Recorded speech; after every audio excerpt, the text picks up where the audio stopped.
Assalamualaikum warahmatullahi wabarakatuh. Bersama saya Cikgu Aiza. Pada hari ini Cikgu akan mengajar berkaitan dengan topik Procurement Administration ataupun pentadbiran perolehan. Di bawah tajuk yang pertama, penyediaan dokumen perolehan. Okey. Apakah yang dimaksudkan dengan perolehan? Ya.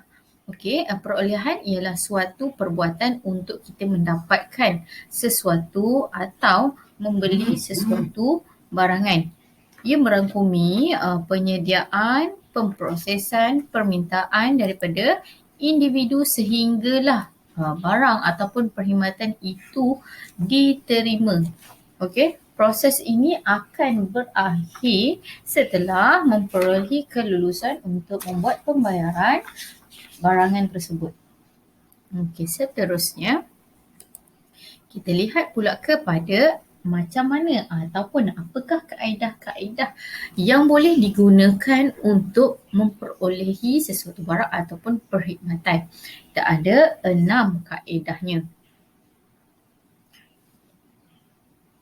Okey, yang pertama ialah panja wang runcit.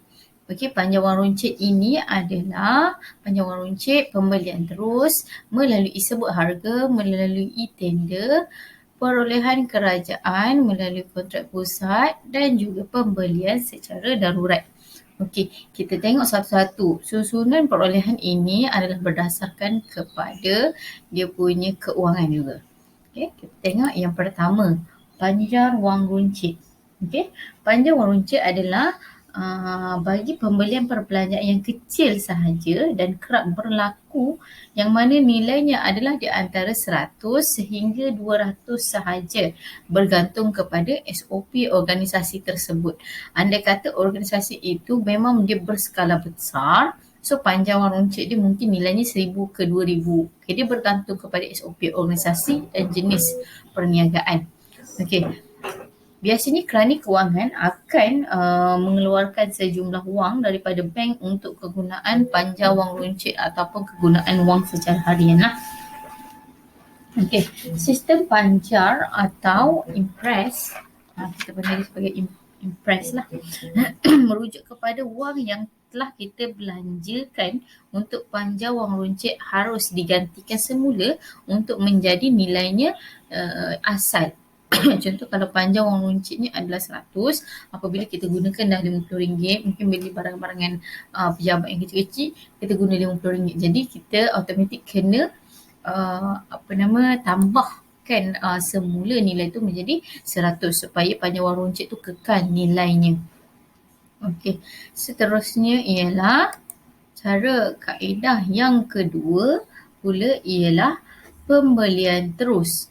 Okey, pembelian terus ini ialah belian yang nilai dia kurang daripada RM20,000 dan dianya biasanya dipesan dari syarikat yang menawarkan harga yang setimpal serta berpatutan dengan kualitinya.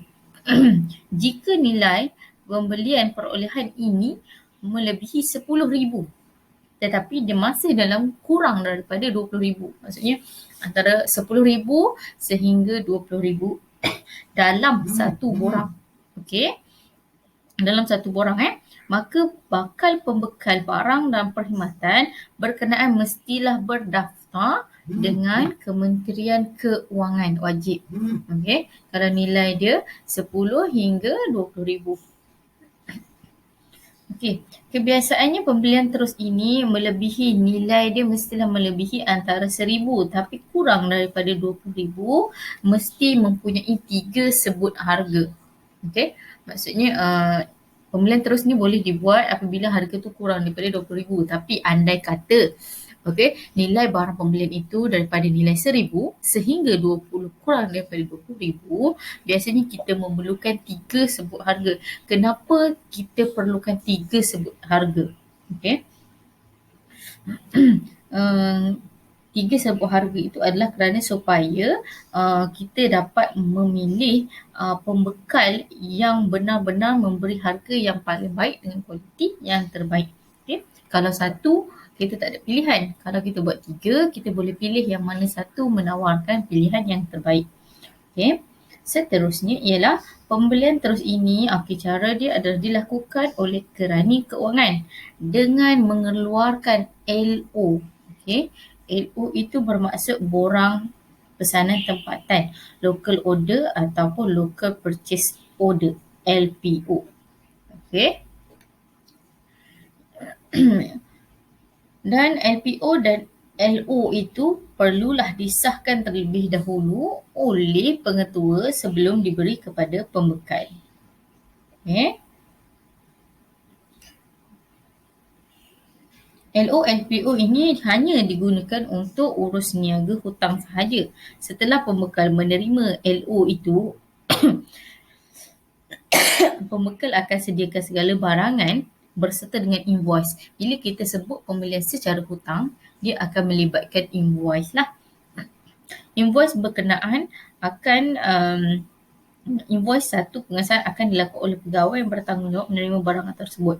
Invoice berkenaan akan dihantar bersama dengan dokumen pesanan atau pesanan tempatan dan dia akan diserahkan kepada kerani keuangan untuk tujuan proses pembayaran. Okey, seterusnya kaedah yang ketiga untuk mendapatkan perolehan adalah melalui sebut harga. Okey, kita tengok kalau panjang wang runcit nilainya sikit saja, 100 ke 200 ikut SOP organisasi lah. Kalau pembelian terus nilai dia adalah kurang daripada 20,000. Okey, kaedah ketiga pula kita lihat sekiranya nilai pembelian tersebut di antara 20,000 sehinggalah ke 50,000, di mana ianya memerlukan masa yang agak panjang kerana proses dia lebih rumit lah. Seperti kena keluarkan notis untuk buat sebut harga, hantar lampiran Q kepada pembekal dan sekurang-kurangnya kalau tadi pembelian terus 3 sebut harga, tapi kalau melalui sebut harga ni dia memerlukan lebih kurang 5 sebut harga. Sediakan peti.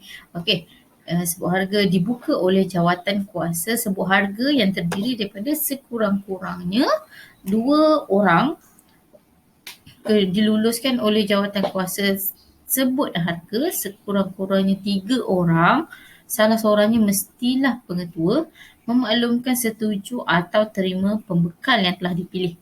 Okey, pembeli melalui sebuah harga dilakukan terhadap barangan atau perkhidmatan mestilah ingat antara 10,000 hingga 50,000. Antaranya lah apakah jenis perolehan ini biasanya berkaitan dengan pembaikan asrama, penyelenggaraan kawasan dan sebagainya. Okey, itu kaedah yang ketiga. Kaedah yang keempat adalah melalui tender.